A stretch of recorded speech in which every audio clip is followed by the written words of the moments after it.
Well, I'm Don Coleman. I'm the pastor of the East End Fellowship, located here in the East End of Richmond.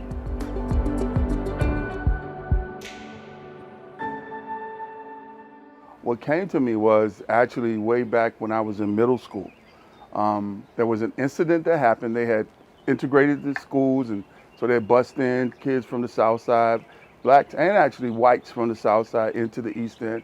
And I was in the 7th grade, and I was out on the playground, and we were in a PE class, and we were doing softball at that time. The instructor had told us, if you're not up to bat, stay behind the fence.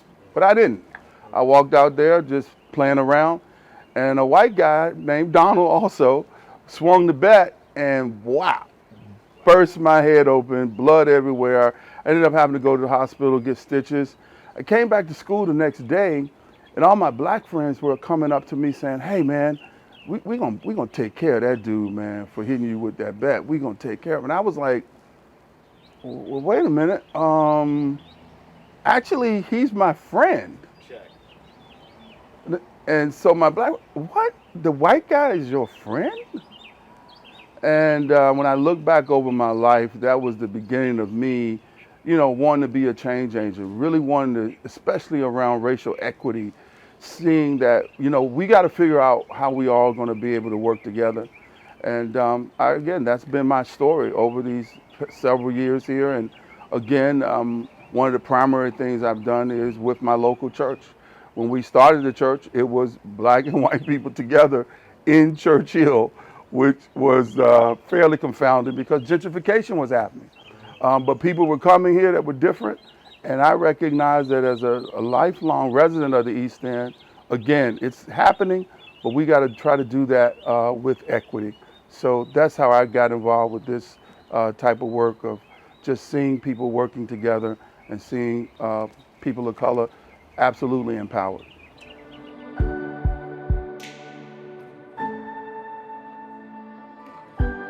Well, I really feel like the whole situation around education, specifically the public schools, not having the resources that they need to make sure that all students get the quality of education that they need.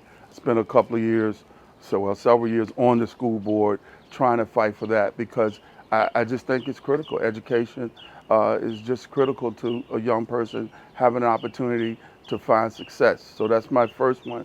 The second one would be around this whole, the wealth gap and how do we attack that? And primarily, all the data shows the number one way to do that for people to build wealth is through home ownership. And we know with the story of redlining and all the foolishness that has happened in Richmond, that we got to do something to expedite blacks having access to be able to start to build wealth, and home ownership is that. So of course, affordable housing fits into that.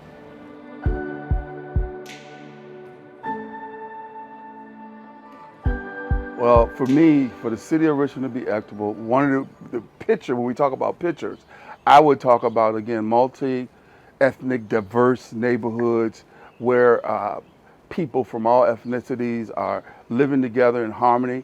And the other thing I like would be that the schools actually would be the hub of the neighborhood, that people would actually go to the schools in their neighborhood, support them. They would be community centers that draw people together. And then, of course, I would have loved to see parks. Again, when you show up at a park, everybody's there. It's not like, oh, well, this is where all those people go. No, it's everybody there. So, it's real simple, but that's the way I see it, is people, diverse people being together, full of joy, and recognizing that we can all love this place together. Despite the former history, we can make a new Richmond. That's my dream.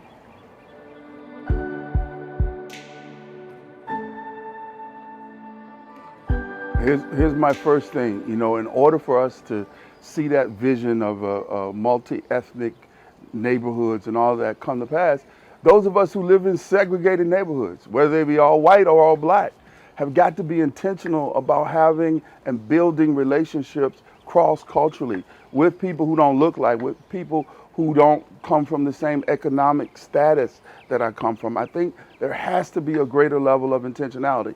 And of course, from my perspective, I feel like those with wealth are the ones with the greater responsibility to make sure they're being intentional about humbling themselves and learning about people in other neighborhoods and communities. That's how this comes together, because the problem is that those who can choose to not be a part of helping, that's the power they have. They choose not to be a part. And for Richmond to change, those who have the power to choose have to choose to humble themselves and engage the entire community. And here in the East End is a primary place where we got to see that happen. Because here we have public housing, but now we have gentrification, multiple apartments coming up. But do the people moving in care about the people who've been here before? Do they know their stories? Do they seek out the stories of people who've lived here for a while? Again, to be a part of building one community. You know, I'm 60 years old. And one of the things, because we see today all of this fresh talking about racial equity, you know, my reality is I've been working at it for a while. But the Ahmaud Arbery situation is the one that, in this past year, that really awakened me. There was a picture that they used of Ahmaud Arbery with him in his high school graduation, kind of like tuxedo with the bow tie, dark skin like me, kind of got my kind of smile. And I looked at it and I said, we're still dealing with this?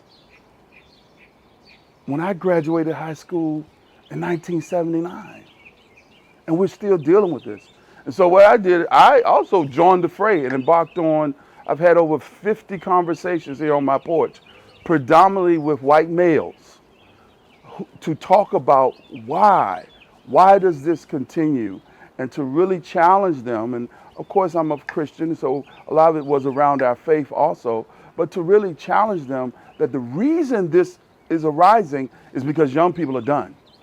They're not going to end up like me, that in 1979 when I graduated we were talking about it, and here we are in 2021 still talking about it. Young people have decided that is not going to be the case for their children, and I'm excited about that. I'm encouraged. I'm encouraged that I believe finally a reckoning is happening where we must, and once again, those with the most power are the ones who will have to choose to humble themselves and join in the conversation and be willing to listen, learn, and change. That's what I think about all this.